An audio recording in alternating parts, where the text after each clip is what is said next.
Hey, it's your girl Angela, It's your guy Mike D. and we are the Uncomfortable Truths podcast, presented by NSN live from Brown Sugar Water Studios. We created this podcast to have unfiltered, unapologetic, and authentic conversations through the lens of a black millennial couple. We'll be sharing stories about everyday life while also providing insights. So kick back, grab your drink, and let's get into the uncomfortable truth. Hey, babe. How you doing? It's our first episode. I'm doing great, to be honest. I'm excited. We've been talking about doing this for a while. Yeah. You dubbed me about 6-7 months ago when I asked you, but we here now. Yep.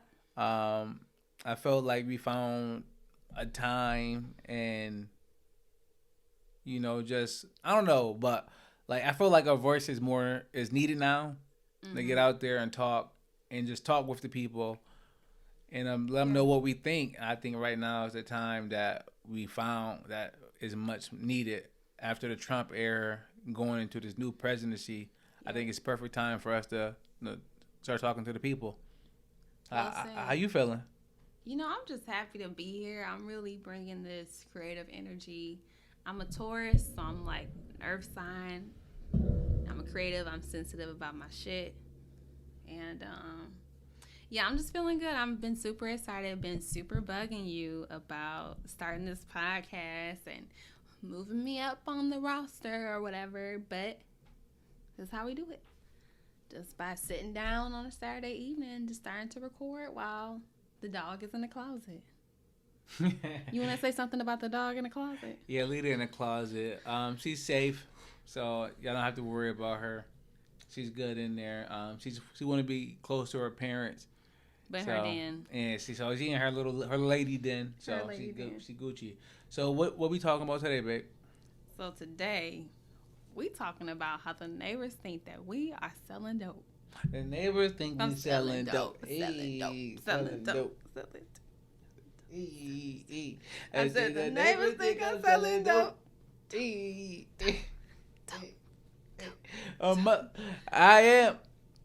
I am. So why do our neighbors think that we are selling dope, babe?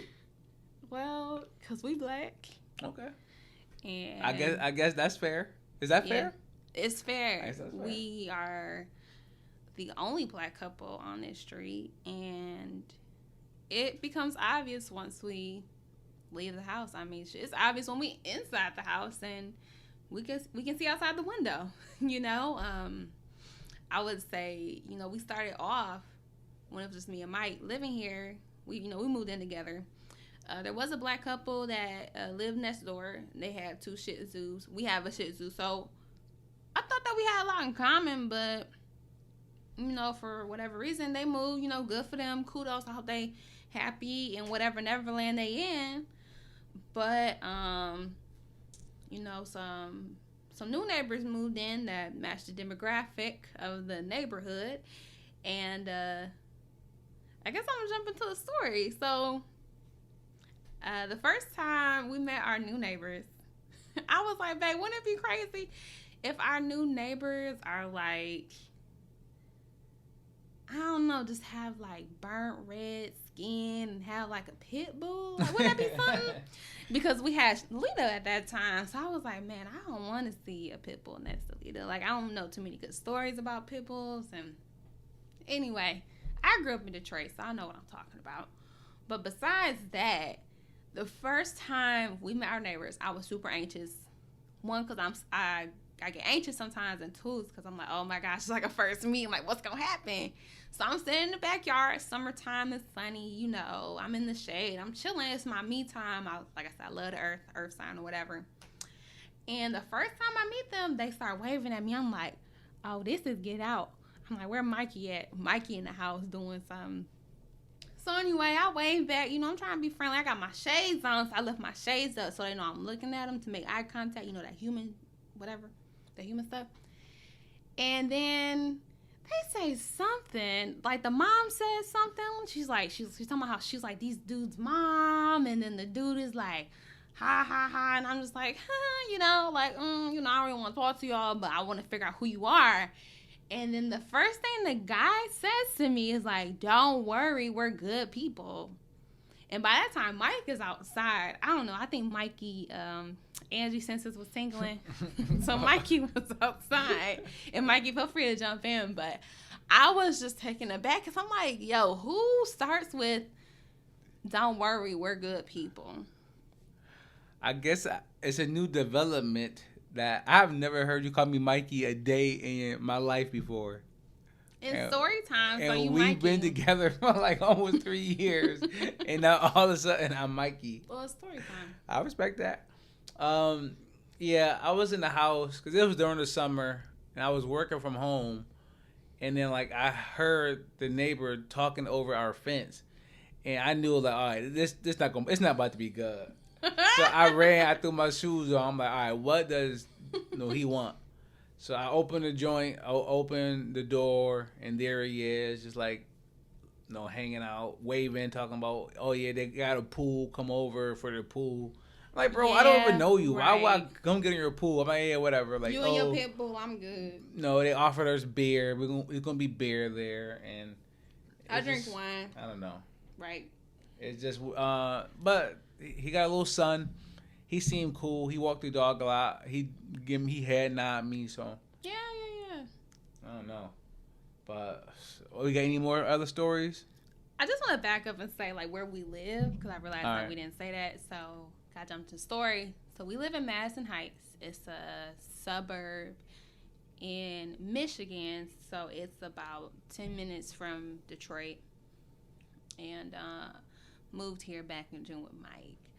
But I think just another story we want to get into just so like y'all know where we live at, just to paint a better picture, is that one Saturday morning we went on our morning walk. And Mike, I'm going to let you tell it because I feel like you were more like in the mix of this one. So, right, it's the summer. COVID just hit in March. It's like June. And Angie, she's real big into Girl Trek. Shout out to them. So she started walking every day. Was it 3 miles? At least 30 minutes. Oh, 30 minutes. All right, 30 minutes. But we ended up just making it 3 miles at some point. Right? So every day we walking 30 minutes on my lunch. Walking 30 minutes. And then, like I said, it's COVID. So we really don't know too much about it at the time. It's like sort of summertime. They don't know. Yeah. Trump telling people to drink bleach at the time. Right. Like, it's a mess. And people drinking it like, who do that? So we walking, and it's a couple coming towards us on the sidewalk. So all right. So we said, let's cross. It was an older couple. Let's cross. So we went to go cross, and then it was an older couple on that side walking. So we said, okay, well, let's just stay in the street. Let's walk in the street until we get past them. Then we get back on the sidewalk. So we walking in the street. Next thing I know, this old man is yelling at us. This old white man. Telling us to get off the street. Just yelling. Talking about, y'all gonna get hurt. Spittle flying, head shaking, like a hearing aid gonna fall out. Crazy. So, like, y'all gonna find out, but like, I'm from Buffalo. I'm not from Michigan, but Buffalo's similar to Detroit. And like, I don't take kind to that because where I grew up, if you let people yell at you and just shit like that, you're gonna have a tough childhood. So the old dudes are yelling at me. I'm like, yo, who? Like, what? Who you talking to? So Mike yelling back, and I'm like, oh my goodness. So we finally get by them, right? And then we get on the sidewalk, and like, I'm heated. I'm like, yo, I can't believe, like, why does he think we need him to tell us to get out? Like, bro, I've been walking these streets more than you. Like, trust me, I'm fine. Like, you don't need to tell me. I'm not a 4-year-old child. Like, don't yell at me like that. And that's the type of stuff that, I think people seen more of during the Trump era, probably. Yeah. Because they felt like they could get away with that because the president was telling people to do stuff, beat him up, yell at people. Right. So. And for me, since I knew I was being yelled at, but I wasn't like getting back at him. For me, it was just tough seeing what was going on and not wanting to be in it. So I was kind of, while I was really irritated at the guy, I was kind of upset with Mike for yelling at him, because I'm like, yo, we live in Madison Heights. Like, if the police are called, like, me and you, like, we're going down. Like, we're not treated kindly here. Like, we're not going to be treated kindly here. And, you know, we're two pretty tall, pretty thick Black people. No, don't call me thick. Don't call me thick. Okay. We're pretty, I want to say, like, we're not skinny, right? We have some meat in our bones, and I take pride in that meat, but whatever.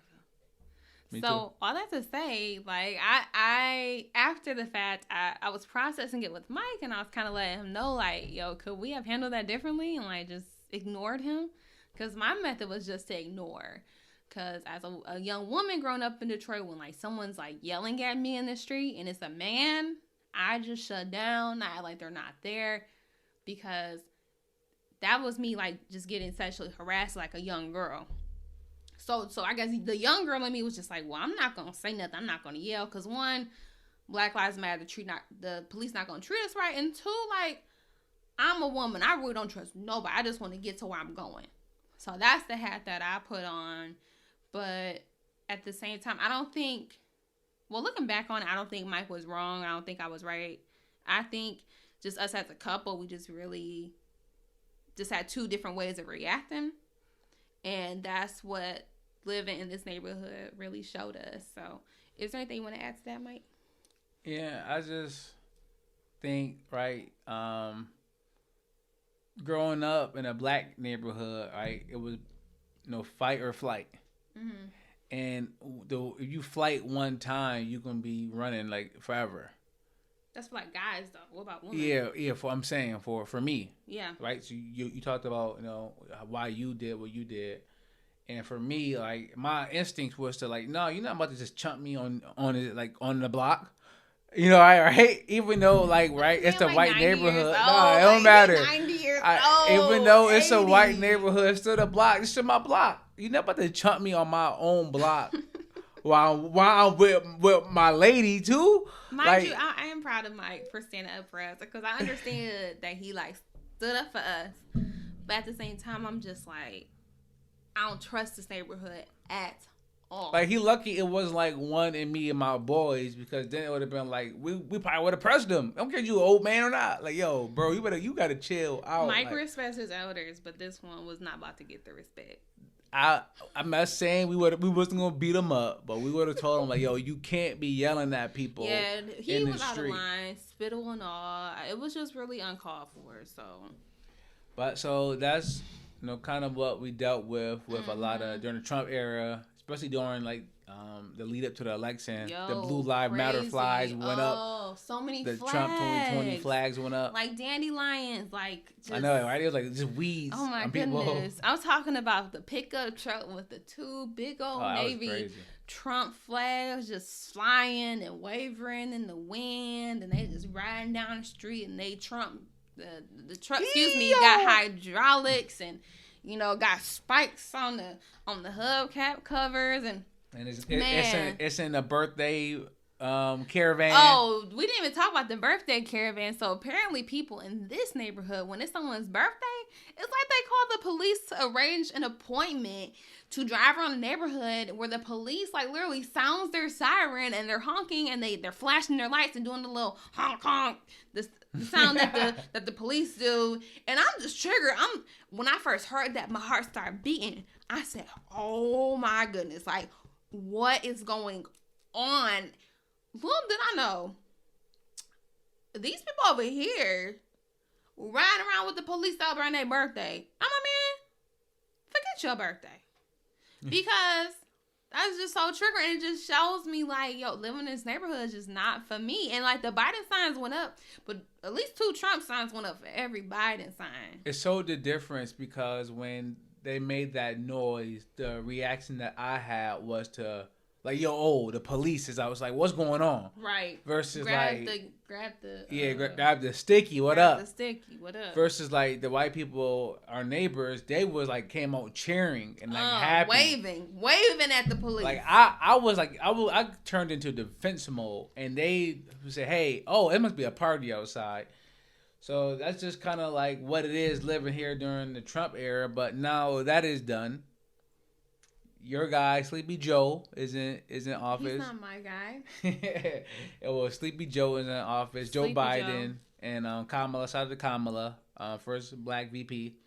Black Indian VP. So you think, what do you expect from the neighborhood now? It's the winter. A lot of people isn't outside, but 6 months into the Biden Harris, presidency, how do you expect the neighborhood to be? You expect it to change at all? I think it'll be best if we start this segment with another story. So I want to talk about Rite Aid. And then after talking about Rite Aid, I'll explain why I want to talk about this. So, babe, tell them about Rite Aid. So, right, it's a big because here we go in this neighborhood.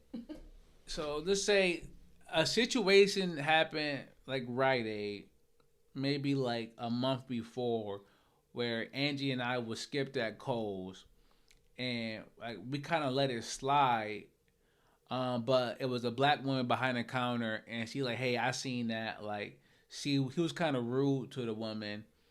It's a white woman and white family. White family that skipped us, and she was rude to them, but she still took their order. Was like, hey, I seen that. I'm sorry about that. That's nonsense, or whatever. And I was mad. I wanted to say something, but I was like, you know what? We in Kohl's. I'm just gonna chill. I'm gonna let it slide. Fast forward a month later, it's COVID. We got our mask on. Everybody's 6 feet apart.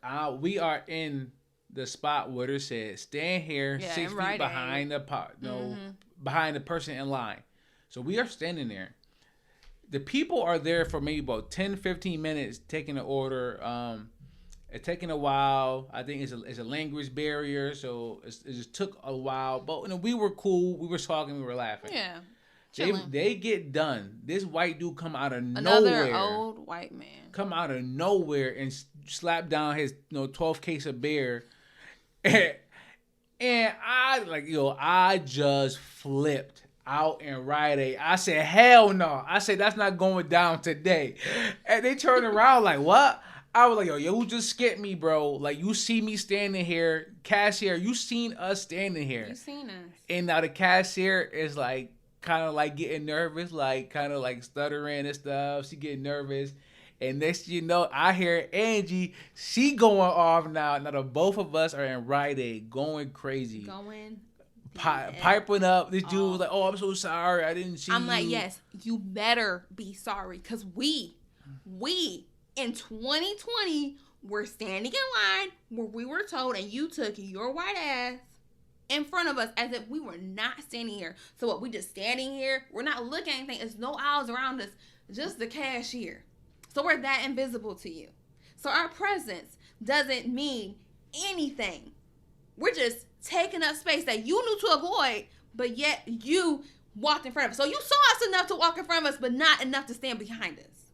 And that is what I think will continue to happen in the Biden-Harris era. They will continue to see us, but avoid us and stare at us at all costs. Simple. And that's why I want to share the Rite Aid story, because stuff like that will still happen to us. It'll still happen to our moms, our aunties, probably our children in this generation. I know what happened to our grandparents and all of them. Anybody who got melanin, period. So that is what's still going to happen for all of us unless hearts and minds change. But for now, that's probably what will happen to us in this neighborhood, even in the Biden and Harris era, because they are conservative Democrats. Let me be clear. I would have voted for Bernie. If he was on the ticket. But he wasn't on the ticket because I guess the Democratic Party wanted Biden. That's a whole nother podcast episode. But we're not going to talk about that today.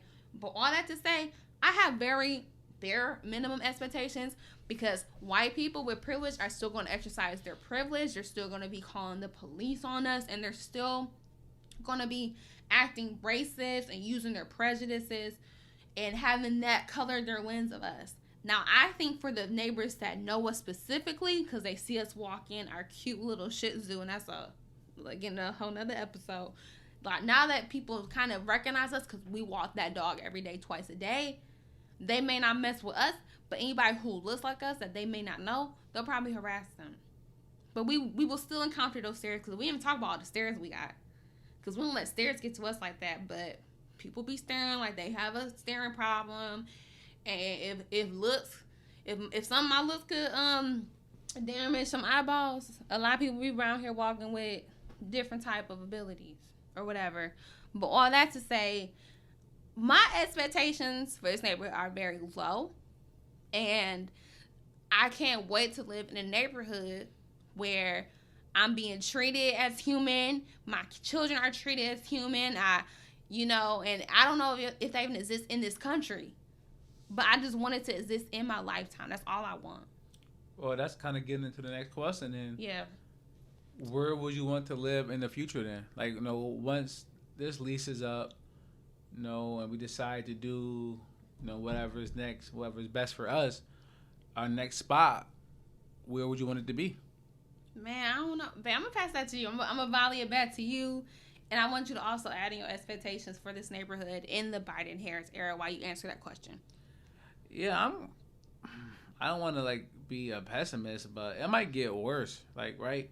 They were, quote-unquote, in power when Trump was there. They felt so their empowered. guy was the head dog. Mm-hmm. They were finally free to be them, right? Trump was doing what Trump does. Right. They were happy. Now Biden and Harris in office, now they feel like the country's getting stolen from them. They feel so threatened. So now they are in fight or flight mode. Mm-hmm. Either they're going to stand up and fight like they did at the Capitol, or they're going to let the country be taken. These some true patriots over here, right? Some true patriots. American flag. It's a true patriots over here. We love the 4th of July. We shoot off our shotguns and pistols, and we let our pit bulls roam free. So these are some quote unquote some true patriots over here who will commit treason to save their country, which is very ironic. Mm-hmm. But so now who knows if Biden or Harris pass a bill in August that they feel like is a threat to them, they may feel like, okay, let me start taking out some people. Right. Like and one by one. Because if they black people keep rigging this election, Detroit, Pittsburgh, whatever other Atlanta, if all these black people keep rigging the elections, let me start get rid of some of these black people. Let me tell you, I'm about to get my gun license. I'm not about to play. So I don't expect it to get better, but we see. Maybe right? If they keep it to the look, they keep it to the stairs, we'd be okay. But once they want to take it to the next level, things change, obviously. And then, but for me, in the future, where I grew up in Buffalo, I grew up around mostly black people, a couple white people on a block. But besides that, it was like black people, black kids my age. Mm-hmm. So I would want to go somewhere where it's black kids. So whenever we are, blessed with some children, they have somebody to grow up with. Right. Ride bikes with. Seeing black homeowners. Yeah. Seeing black people take care of the block. Seeing them be mature. Seeing them grow. Right. I would trust my kids to go down the street if I know the neighbors down there. Right. And I know they're gonna look out for them. If they down there playing around, right, the neighbors now might call the cops on them, and who knows what happened. I know that ain't gonna look out because that's he called him Uncle Tony. Mm-hmm. But versus if Bill is on the street, he might call the cops. Come on, Bill. And Bill, Bill gonna call the cops. Bill, or he might take the law into his own hands. He might be turn into Bruce Wayne or something. Right, Bruce Wayne or just Man, So- you know the names. You know the names of people who feel like they can act that Oh, Zimmerman. deputy citizens or whatever role that they have, and just take the law into their own hands and make a citizen's arrest. Like, we live in a neighborhood with those type of people. I wish somebody would try to citizens arrest me over here. Yeah, it'll be. Well, we're gonna talk about our run-ins with the cops too eventually. Yeah, we had one of those too in this neighborhood. So, Mike, I really love like everything you said about like where you want to live. I would have to agree in terms of just having that type of representation, for the next generation, like seeing Black home ownership. I also grew up in a Black neighborhood on the west side of Detroit, so I know what it's like to at least feel someone at home. I didn't know my neighbors, but I never felt like an outsider because of my skin color. I grew up in Detroit. So, I mean, I like Oak Park. Like, my mom lives in Oak Park now. We moved there. It's a suburb of Detroit if you're not from Michigan. We moved there during my freshman year of high school. It's a pretty nice neighborhood. It has, I would say, a decent level of safety and crime. Like, I don't feel too, like, shaky in those parts. Even and this is as a woman, talking. I feel like I can walk down the street and it'd be all right. I know my neighbors in Oak Park. I can go down the street, walk Lita, and we can talk to mostly all the neighbors because they see me grow up. They see Mike come around, and and I moved out. I live with Mike, and it's just good vibes in that neighborhood. It's a park. They have parades. I know the city manager through my Master of Public Administration program. It feels like a community. It feels like home. And I just want those type of feelings for the future neighborhood that I want to live in. So I also have my eyes set on Southfield, Michigan. If that's another neighborhood we could live to. But there was like a decent, it seemed like liberal leaning neighborhood that we walked in when we walked one of your friends' dogs. I think it was like Royal Oak. That was a pretty decent neighborhood. People that they stare. They looked, but they didn't stare. It seemed like they were voting for Biden at the time, so they're like making an effort to welcome diversity. Yeah, somebody had cat lovers against white supremacy sign in the window. I was like, I could get with that. Let's have tea. High tea in the afternoon. Or high Hennessy. Hello. Say we didn't tell people what we sipping on. What you got? Besides, you got my drink in your hand right now. I'm between red wine and Hennessy. I'm drinking some of that Dog on the Rocks. Hennessy.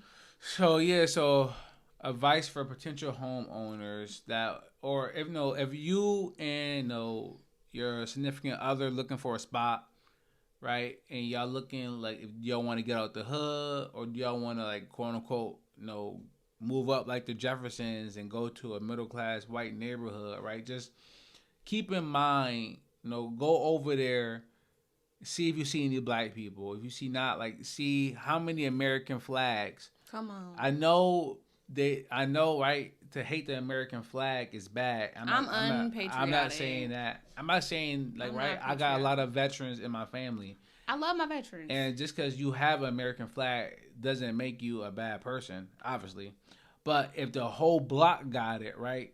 A lot of the times, that's almost a sign to let people know, hey, we are gun-toting Americans over there. Yeah. And if you watch the Reagan doc, that's code for almost like keep Black people away.